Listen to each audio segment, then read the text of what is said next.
Ladies and gentlemen, the 80s. From the stars of Mystery Science Theater 3000, it's RiffTrax Live. Join the guys in this never-before-seen riff of Miami Connection.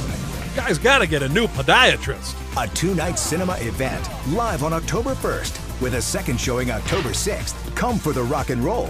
Stay for the ninjas. Shut up! Family reunions. Tickets on sale now at fathomevents.com. Hey, welcome everybody, it's me, Dave Chadwick, aka Sugar Ray Dodge, coming to you from the glorious RiffWiki.net recording studios here in rural Weber County, Utah. And today is another very special audio interview special edition type thing. We have none other than Erik Peterson, the RiffTrax Webguy, I think is what I decided that I was going to call him. RiffTrax Webguy, Erik Peterson. Erik, how you doing today, man? I'm doing well. How are you? I'm fantastic. I'm doing great. I'm actually really excited that you were able to talk to us.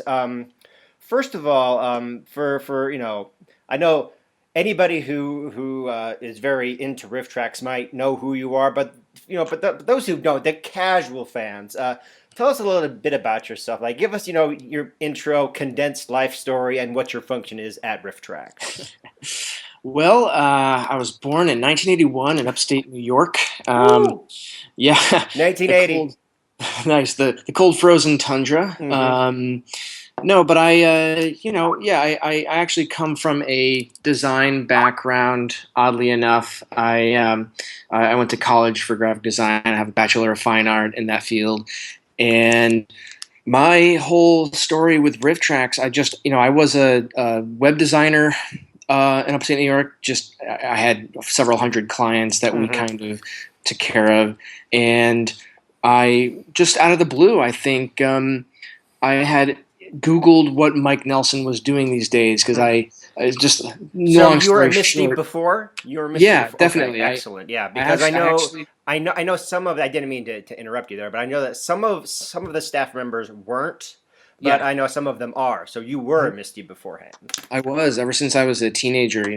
We didn't have cable at my parents' house, but my grandparents did. And so whenever young teenage Erik would visit them, I'd actually tend to be watching Mystery Science if it happened to be on TV at the time. And my father and I would both sit there just laughing our butts off. And I think my grandparents didn't quite understand what the concept was. But I had a girlfriend at the time. A few years later that actually we had gone to a movie rental store that had MST3K the movie on VHS, and it had been a couple of years since I had seen the show, and I was like, oh man, I remember that. And so she kind of reintroduced me to it, and since then I've been kind of just I wouldn't say diehard, but I've got a good handful of the box sets, including your way around MST3K. Oh yeah, definitely. Yep. So you said you Googled just on a fluke what Mike Nelson doing right now. Was that at the very beginning, like in 2006 when they did Roadhouse and all that stuff, or did you come in later? No, it was that. I don't know exactly. Why I decided to search at that time, but I'm glad I did because the timing was perfect. They had Roadhouse and The Fifth Element were the only tracks available. Wow, that's like the first two, I think. It is. It is the very first two. Yep, I was pretty early. I was, much to my surprise and delight, it was kind of amazing to see that Mike was back, I should say, because he just barely been back. Yeah. Yeah, and I was able to, through that, I saw that they were the Legend Films re-releases of House on Haunted Hill, which I bought the signed version and, downloaded the RiffTrax for Fifth Element because I actually owned that one on DVD.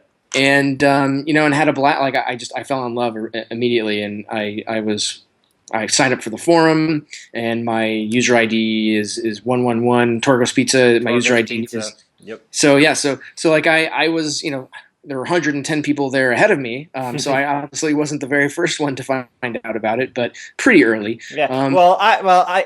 I think you probably got in just around the right time to get on with from the word go. Really, I mean, I don't know how much earlier you could have been there. Right. So, yeah. Exactly. Yeah. That's exactly nuts. So how did that translate to you? Going on staff, I guess, basically. I mean, I don't want to like reveal all too much the inner workings of what goes on over there, but like, how did that translate? Like, what steps were taken after that to you actually becoming the web guy? Yeah, I just basically forced my way into the office.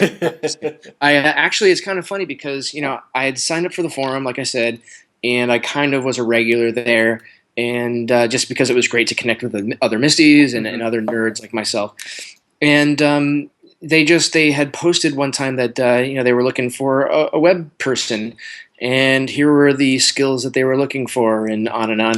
And I sort of debated like whether it was the kind of thing I should even try to get. Because look, it's Mike Nelson, it's the Mystery Science Theater guys. Hey, I am right there with you, right there. Let me tell you. So yeah. There's going to be a million people like applying for it, and my experience at that time was not, shall I say, the most well-rounded. But I thought, what the hell? I sent in my resume and I crossed my fingers, and I hadn't heard back, which was kind of the weird thing. Like, I submitted it, and I think I heard back from David D. Martin, who is the tech director, right? And I didn't hear back for like a week or two, and so I just kind of, as my diligence warrants, I just sent a quick follow-up email saying, hey, if there's anything else you guys need, or if you're still interested, if the position hasn't been filled. And to my surprise, again, I got a reply. Yes. And long story short, a couple weeks later, they hired me over the phone. I dropped everything and quit my job there and drove cross country with my friend Casey, whom I had known since from college. You drove from where you're still in upstate New York? Uh-huh. You drove from upstate New York all the way to San Diego, I'm assuming? Sure did. That's great. That must have been a great trip. It was awesome. It took about 36 hours. We split it up into 3 days so that Casey and I could take turns and not get too tired out and well worn by then. But it was cool. We took the northerly route, so which means we went through like Cleveland and then through Chicago and through the. Were you on I-80 or? Yep. I-76, I think it is, and I-80. We took I-90 from New York all the way west, and then kind of just stuck to the northern route until we. Let's see. I think we ended up coming through Vegas through that southwest, coming like through, Colorado, coming down. Oh no, wait. So yeah, I've driven cross country a couple times. So if we get talking about different roads you can take to where we'll probably be here all day. So, it's true. No, really it is, guys. It really is amazing. If you haven't had a chance to drive across America and you have a chance, you should really do it. It's amazing how much actual land there is on this continent. So you ended up in San Diego, and then you just walked in the door and said, "Hey, I'm Erik." That was it. I mean, they basically, Legend Films hired me over the phone, so I got to show up and I kind of hung out with the Legend Films employees. They had a screening of Plan 9 with Richard Elfman in attendance, and which is kind of an awesome kind of introduction to working there. It's like, hey, I'm already rubbing elbows with this famous guy from Oingo Boingo and filmmaker, and it was kind of amazing. And then the following week, I started and got to meet Mike Nelson and met Connor and JP, our old graphic designer, and David D. Martin, the tech director. And basically, that was it. We were off and running, and I was put to work immediately to try and get the website to be something more than just a PayPal-based shopping cart system that. I think we were using eJunkie at the time. Oh man, yeah. Any long-time RiffTrax fans will remember the name eJunkie very well. So I mean that's pretty much it. And I will say that I waited a couple weeks before I brought in my box sets to ask Mike Nelson to sign. I did. Did his eyes get big, or was he just like, oh, hey, whatever? No, that's the cool thing is that he, after getting to kind of know him a little bit, it's like he's just a totally cool, down to earth guy, and he gets it. He respects and loves the fans, and he seems like a really nice guy. Yeah, he totally is, and I think that he knew that because I was kind of a fan, and that was there was from what I understand, there was a bit of not pushback, but maybe hesitance to hire a fanboy, so to speak. But I think once I proved myself, and let them know that I'm not just a crazy fanatic, but I knew what I was talking Right. about, and I could really bring it. That everything was fine. I'm not too crazy, anyways. Yeah, But no, not too crazy. No, yeah, exactly. I'll tell you what. As long as we're just going to talk about Mike just briefly, when he called me for the 1 year anniversary for the RiffWiki back in June, Yeah. I was so nervous. I was like not scared out of my mind, but I was on edge, and I actually had to go into the interview and kind of like just cut out a lot of just me just like skipping over like myself and stuttering and things like that. But it all came out well. But he didn't lay on that. He was how like maybe you think he's going to be annoyed with some of these fanboyish type things, but he really isn't. He really is a super great guy.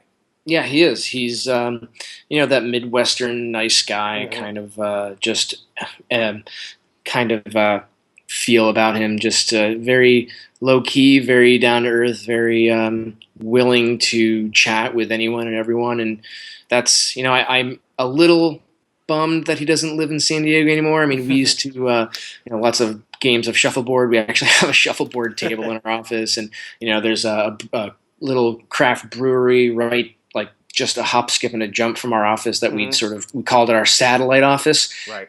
All the very important meetings would happen there, but yeah. But I mean, obviously he had enough reason to get back Yeah, to get the back to Midwest where Minnesota. he's from, Yeah. so can't really blame him for that. Yeah, But you really can't. So tell people just like what's your just so we can get through everything I have here.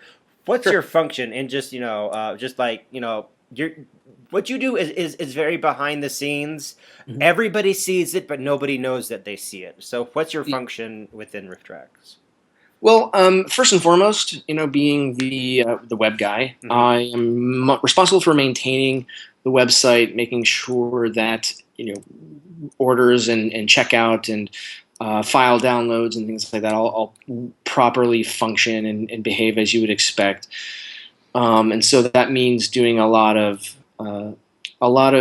testing, a lot of making sure that the workflow is there, that everything sort of that you get exactly what you expect when you Right. click a download link. You want to make sure it actually downloads. On top of that, though, I mean, I do write a lot of custom code. The site itself is built on a content management platform called Drupal, and Drupal. I've been with the Drupal community for I think 5-6 years now. Basically, since the RiffTrax site was written kind of a static HTML site with PayPal buttons and stuff like that at the very beginning. And then we moved to a slightly more dynamic version. And then when we decided that we had all of these cool ideas and other things that we needed to do, I started to look really hard at platforms to use. I looked at Joomla, I looked at Zoops, I looked at Django. I looked at all these other things.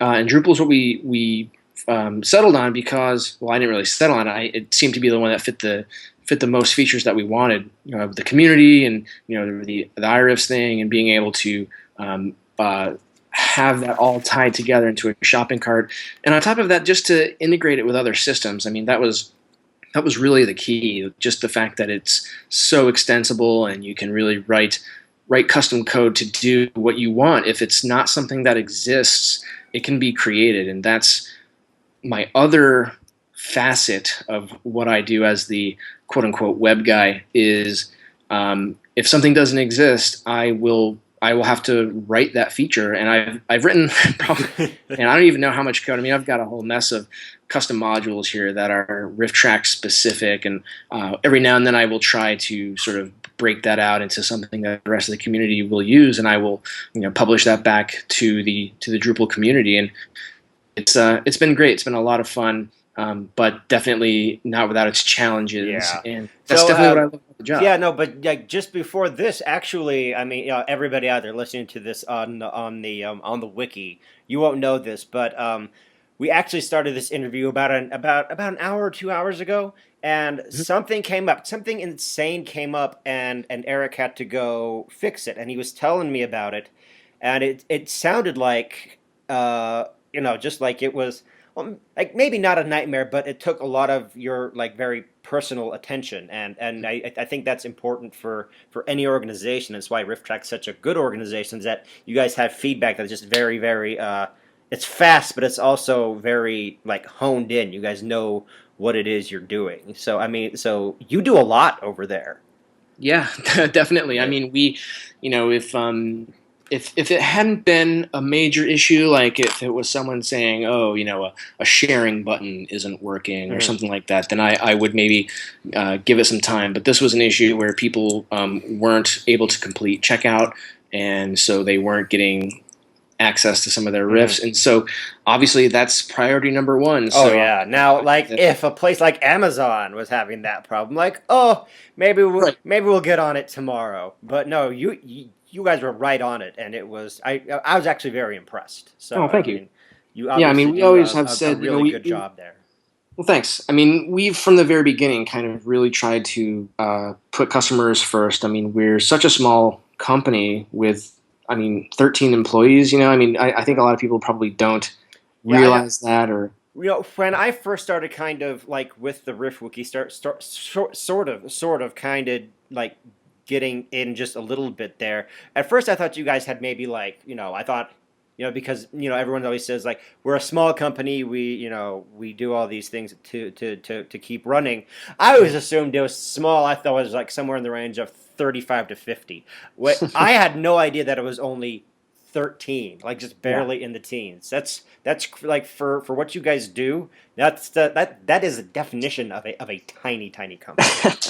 I know, and it astonishes everybody. I mean, it astonishes me on a regular basis. I mean, we do look like we're a lot bigger than we are, especially when you see the audiences that come to our live shows and the feedback. I mean, Bill and I did a panel at DragonCon. I was honored to have been asked by him personally to join him on stage and field some questions and sort of just hang out and have fun with our audience. And even though it was just him, the RiffTrax was on the program, but he was the only listed presenter. It was standing room only, and the fact we were talking over email, it really is a testament to just how people really do love what we do, and we try to give that right back. I mean, like I was saying earlier, customers are our raison d'etre. That's why we are here, and we are still here 9 years later because of our amazingly loyal fan base, which we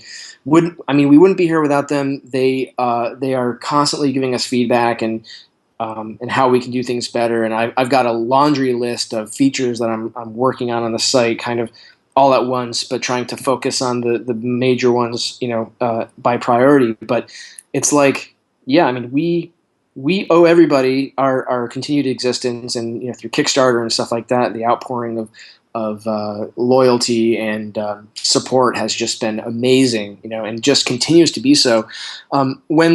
When the site first launched, I mean, I wasn't here from the very beginning, just in case that wasn't clear. The site was kind of I mean, you're probably as far back to the beginning as anybody could possibly get. So yeah, excuse me. And so at that time, from what I understand, they weren't even really sure it was going to work. The podcasts weren't exactly huge. I mean, they were sort of gaining traction, and people kind of understood what an MP3 was, but it was a big ask, to sort of say like, we can do any movie we want, but here's the thing: you have to. It has to, the whole syncing thing, and there are a lot of people. No, I'm not down talking anybody, but sometimes syncing can be a little bit difficult for some people. Yeah. Absolutely, and we totally understand it, and that's the kind of thing that we're always looking to improve and find other more convenient ways, and that's sort of what the Riff Player was born out of.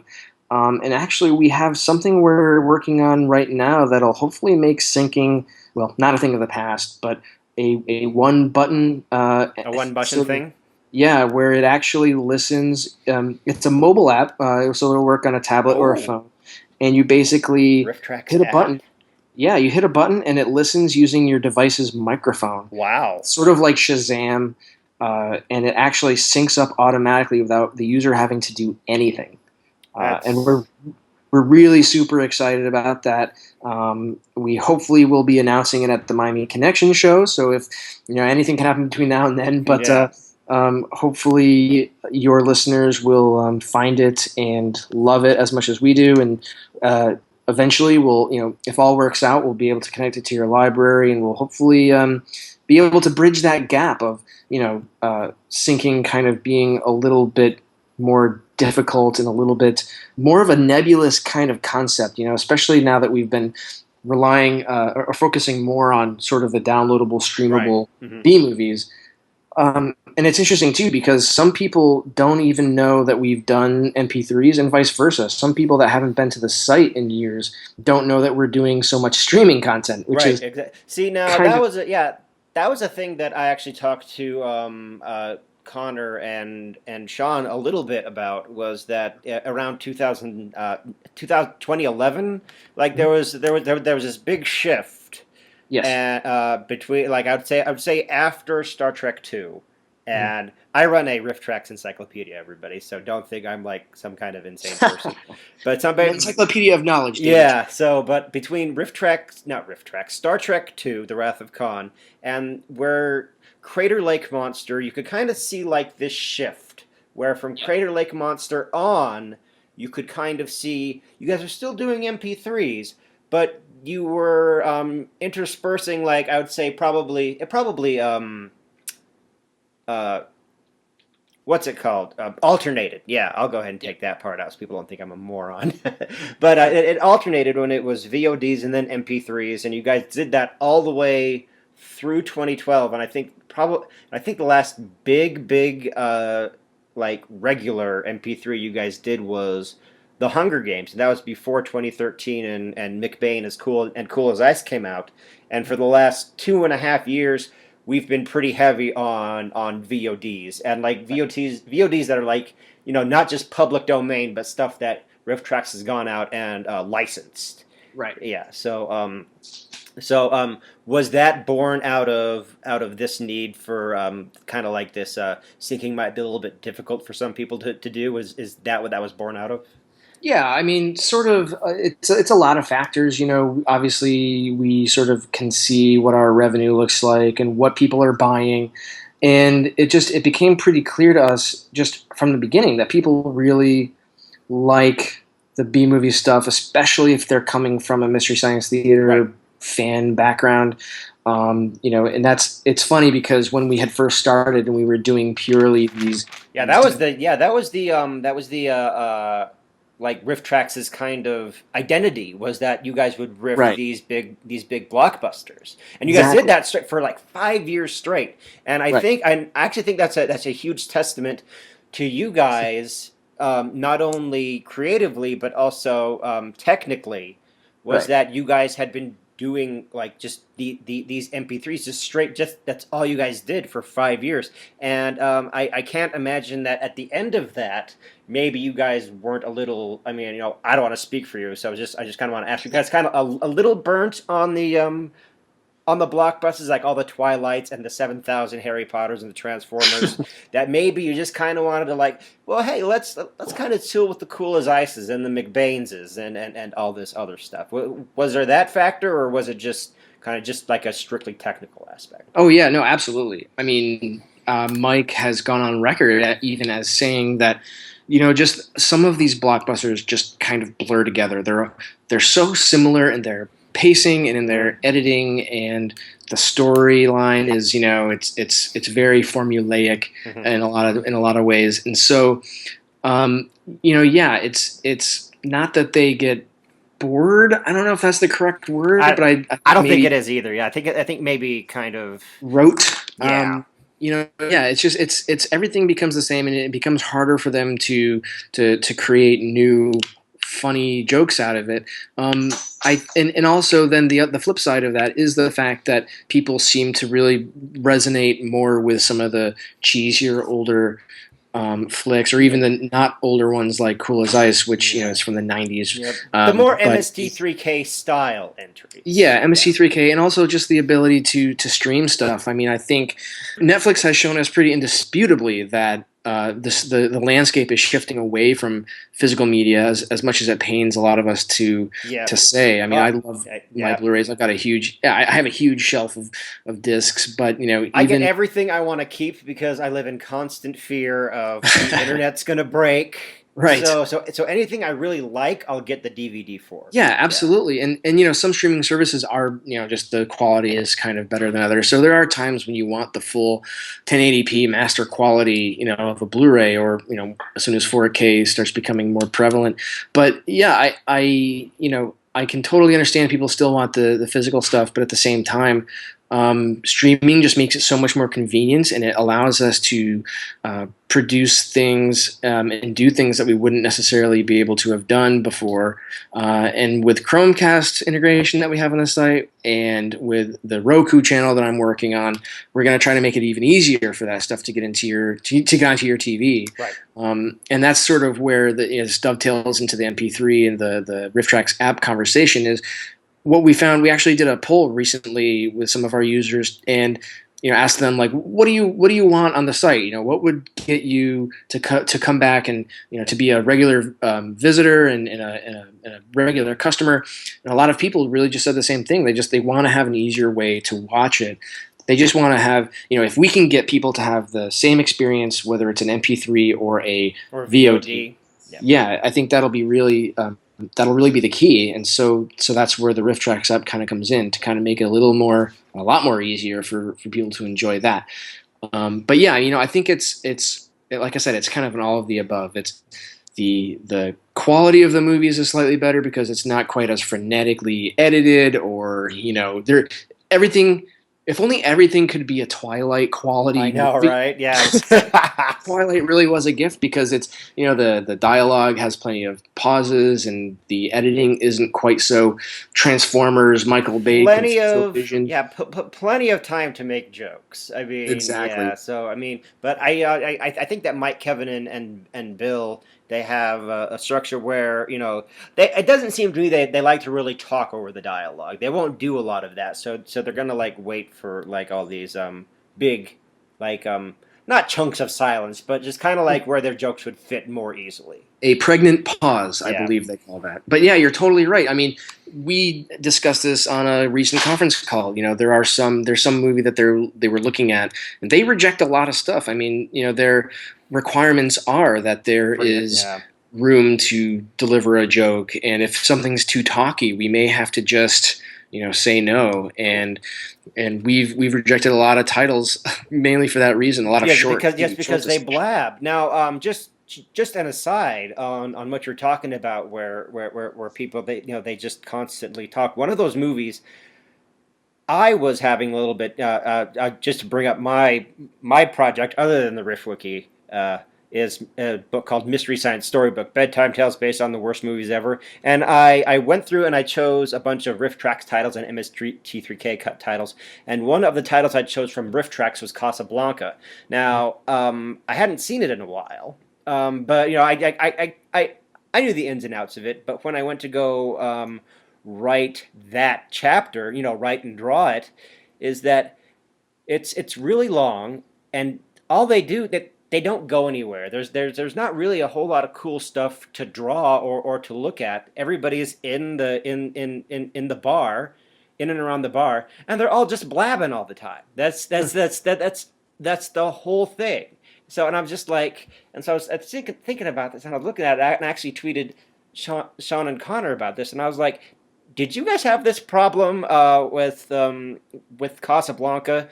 Because it seems like it's almost too serious to make jokes out of, on the just on top of the subject matter, but just on top of that, all they do is talk.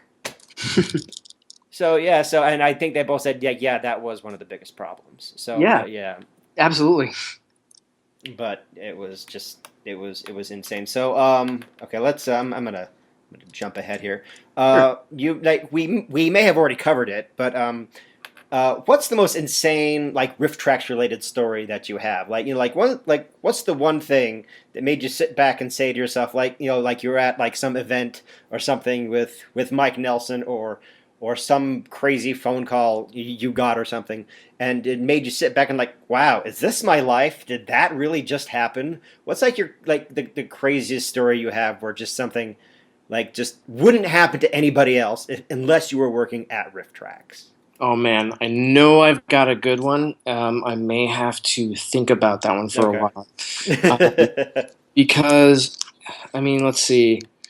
You know, it's I would say there's even a lot of those moments for me Oh, because really? I'm being a fan first. You know, for me, I think I try to not take anything for granted. You know, I feel like I'm really lucky to do what I do, to love my job, to get to laugh every day. You know, and even in the most stressful times, it's like it's still just pretty much the best job ever. Right. And so, like last 2 weekends ago at our Dragon Con panel, you know, I got to help Bill out here and answer questions, and I got to just sort of you know, revel a little bit in being associated with such an amazing company and amazing people and amazingly talented people.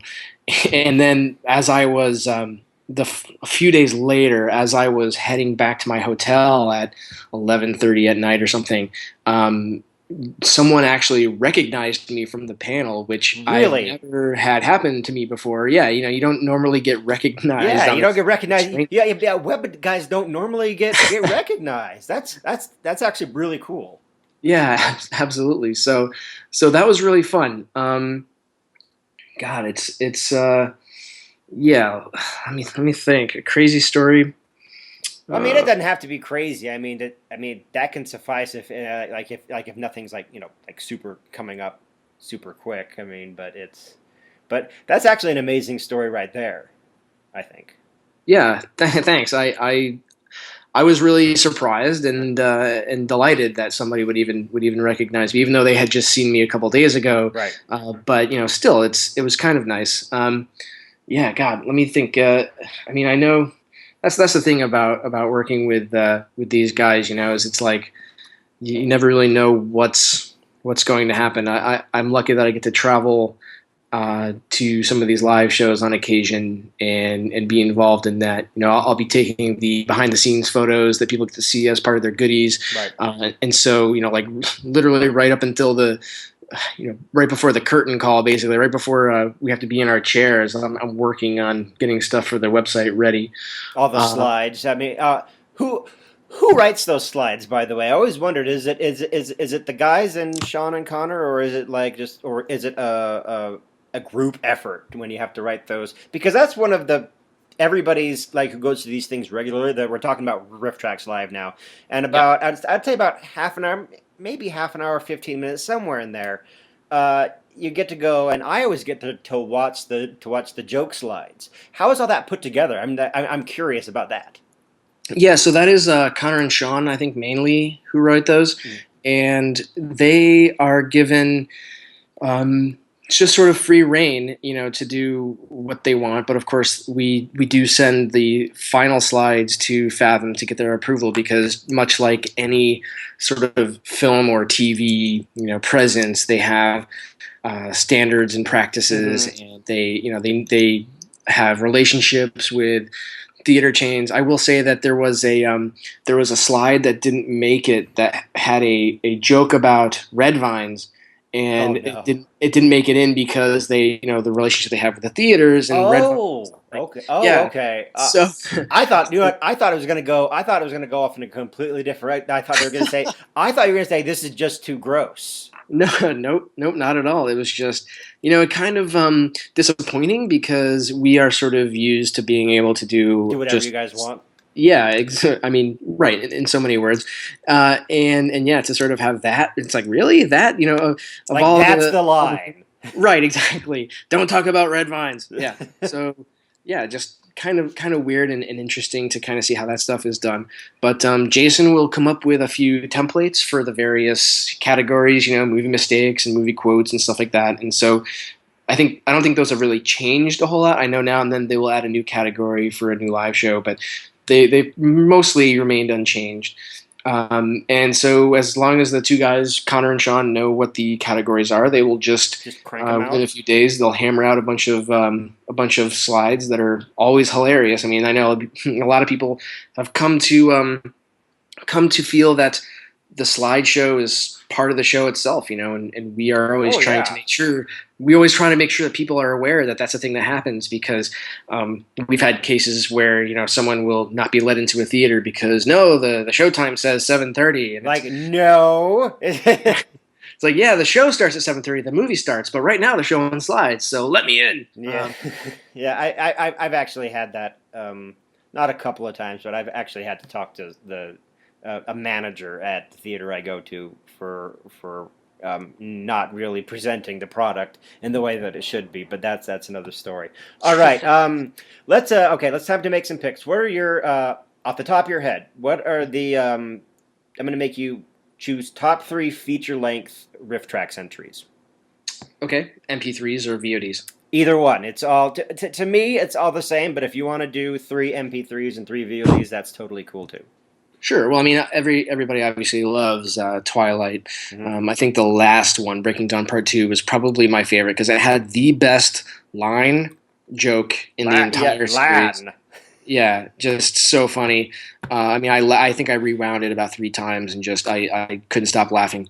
Cyborg Cop 2 is one of my all-time favorites. I got done watching that and I was just covered, like my face was red. I was tears streaming from my face from laughter. I actually wrote the guys to congratulate them because what an outstanding riff this was. Yeah, it was. I had to let them know that I thought it was the funniest thing they had done since Mystery Science, and to me that it totally was. I mean, it hits all the right notes. It's a hilariously inept sci-fi, and what's funny is that there's a lot of them that we're hoping to maybe get back to. I know we looked at maybe doing Cyborg Cop 1, which is always weird to go backwards. How would you do that? Yeah. Hopefully they'll get to do that one. But anyways, yeah, I mean, I love that one. That one's absolutely hilarious. And let's see. Cool as Ice, definitely. I know we talked about that one a little bit, but that one it's got so many great, callbacks to like Ninja Turtles 2 and stuff like that. All the movies we grew up with. Yeah. Yeah, like if you're born in anywhere in that corridor from 1980 to about 1984, there are a dozen or so movies like that are just like that you associate with as being like the worst movies ever. Cool as Ice is one of them, but when you can like make callbacks to like Ninja Turtles 2 or Super Mario Brothers was one I felt that was a long time coming. It seems like you guys had that one in for a long time, but when we finally got it, it was like and got it as a VOD. That was just like I said, this makes it worth the wait. Honestly, guys, they were able to do it, and they were able to do it right, and it's one of the best. In fact, it was if it hadn't been for Fun in Balloon Land. Super Mario Brothers would have been the 2014 Riff of the Year on the RiffWiki, and I'm not even kidding, because it got so many votes, but it was eclipsed by Fun in Balloon Land.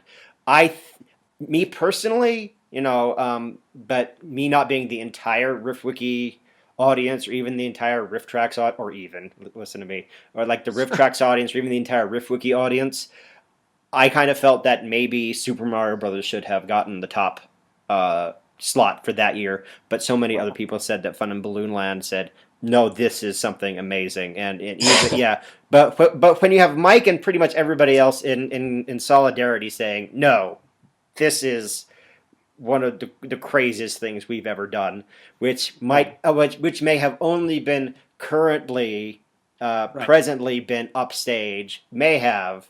If I don't want to overstep my bounds. By Roller Gator. Yeah, definitely. And that's what's great about what we do is that we're always uncovering new gems. And I know we sort of get a lot of comments from people on the site and social media, kind of just saying, where in the hell do you find these things? And that's one of my favorite things. Are these relics, these like things that don't really thing that belong. don't really exist or shouldn't exist, but they Right. do, and no one knows about it. Like Joe Yeah. Estevez and a purple. No, I looked at it and I got kind of angry, not at you guys, but just kind of like the whole situation. No, I was watching it. I was like, no, really, guys, what the hell is this? No, really, what the hell is this?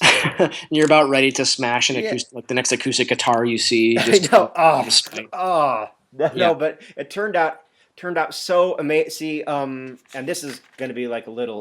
In fact, I'm gonna at the end of this, I'm gonna go ahead and tell everybody where they can go to do RiffTrax Live and stuff like that. But one of the downloadable goodies we're gonna have, or I'm going to submit as part of the downloadable goodies, is 2 new bonus chapters not bonus chapters because they'll be in volume 2 next year, for Mystery Science Storybook. And one chapter is going to be based on Julian Jack, and the other chapter will be based on Roller Gator because I saw it, because it's like originally I was only going to have Roller Gator make a cameo in Julian Jack, but once I watched it, no, I seriously had to watch Roller Gator 4 or 5 times. I'm like, okay, there's no way these guys don't get their own chapter.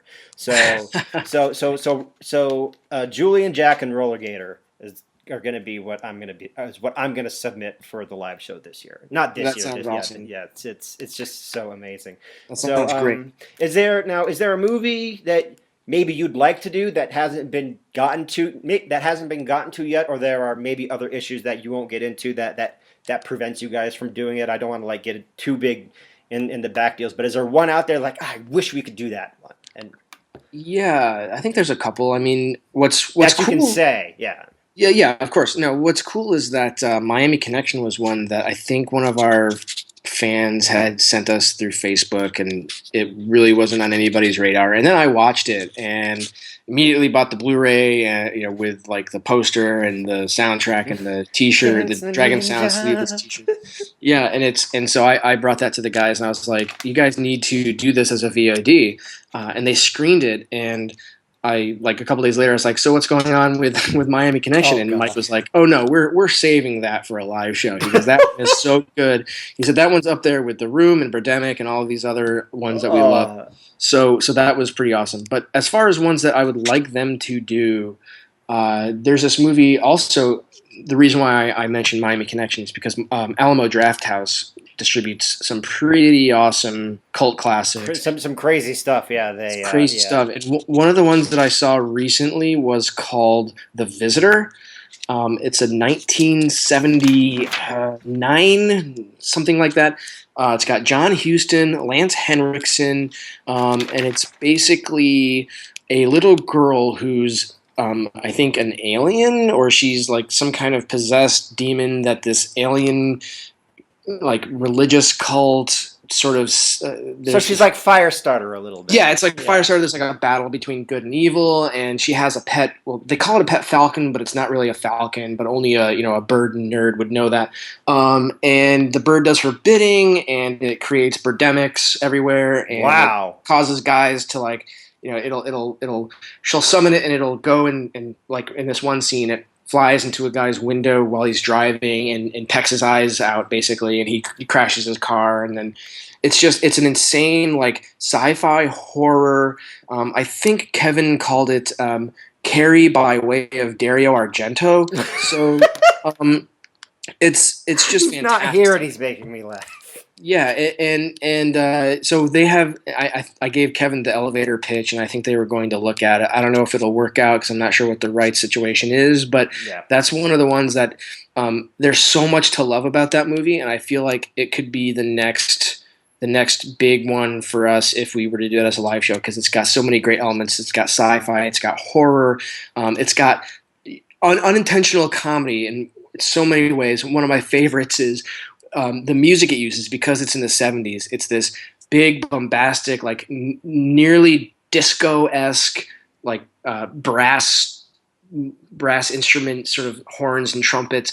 And the what's happening on screen is supposed to be scary, but the music is like bum bum bum dun dun dun. almost jubilant and upbeat. And Kind of sound like Megaforce a little bit, only in the yeah, 70s. exactly, Yeah.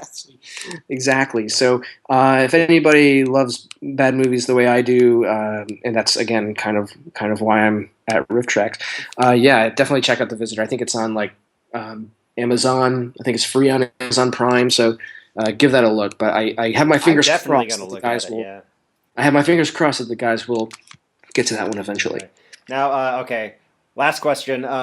If you could throw one back out there, because you guys have the iRiffing platform there at RiffTrax, and some iRiffs are very very very very good. There are a lot of excellent iRiff troops, and it's I kind of actually built the RiffWiki in part so that people would also have a place to uh, document all their iRiffs that wasn't just on the RiffTrax site. Oh, cool. Okay, so but if there was one movie that maybe you guys can't do, or maybe that you already have done, that maybe that like, hey, iRiffers, give this one a chance. Like what would that be?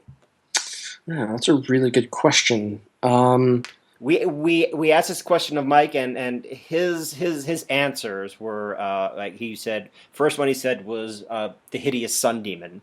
And the other one he said was Reefer Madness, was just like these kind of movies where just like this whole long, just like nothing happening, where there's just like it's very challenging to try to do. Mm-hmm.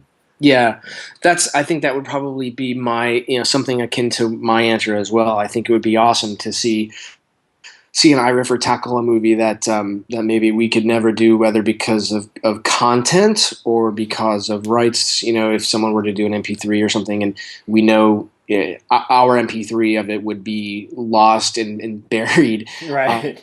But yeah, I mean, I would love to see something. Maybe, I mean, Showgirls maybe would be awesome. Like that's one of those. Wow, that's actually really good. Yeah. Yeah, it's something you guys couldn't really do because of taste reasons or something. Right. Yeah, Mike just thinks it's and I would probably agree that it's just kind of Paul Verhoeven being Verhoeven, and he just kind of, the movie is a little bit on the sleazy side, but it's kind of notorious for that reason, and I think just for that alone, like I'd love to see a real solid attempt, and I mean personally, I'd even love to see the guys have at it, but Verhoeven I think knows what he's doing. I think he's. I just actually watched Hollow Man not too long ago. Oh gosh.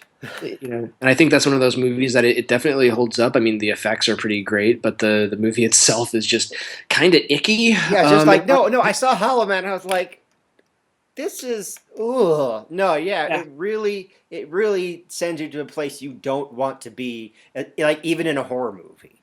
Right. Exactly. Yeah.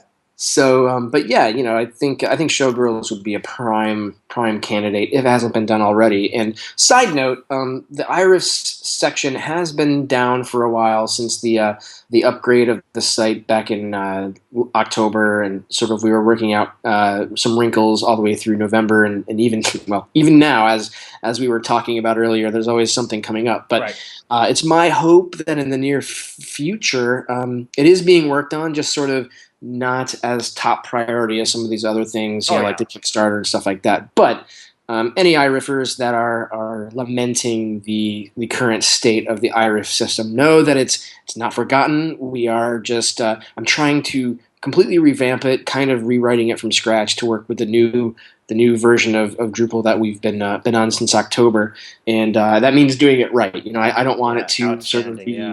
Yeah, I don't want it to be half-assed. I try to not do anything half-assed, especially when it comes to the site. So, be on the lookout. I think in the not very, very near future, but hopefully in the next month or so, you'll see some more progress on that end. It's gonna be really cool, and it'll be worth the wait. All right, outstanding. So, all right, is there anything else you want to plug? Any before we sign off? Any side project? Just be like, hey, go look at this or whatever. My every waking moment is dedicated to RiffTrax. I'm not even. I'm going to be going on vacation to Portland again. I love that place in a couple of weeks, and I'll have my laptop with me, and I'll probably be doing a little bit of work, but hopefully not too much because there's wine and beer to be drank. Right. So I'll try not to be working too much at that time.